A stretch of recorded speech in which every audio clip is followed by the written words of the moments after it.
Hello everyone and welcome back to another video from Wake&Tech. In this video, I'm going to show you how to activate your card with Vanquis. So let's get started right away. First of all, just open up your web browser and now in the address bar type in vanquis.co.uk and press enter. This will now take you into the official website for Vanquis Bank. Now you can simply click on the login to online banking button and this will take you into the login page.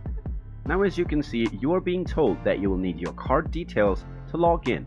So click on the login button and now you will be asked to enter your card and now you will be asked to enter the last 6 digits of your card number. So just go ahead and type in the last 6 digits followed by your date of birth.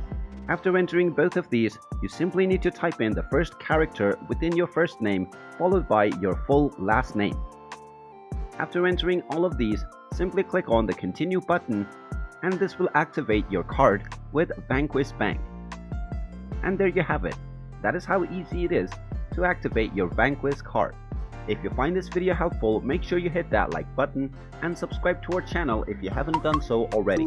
Also, ring that notification bell to never miss another update from us.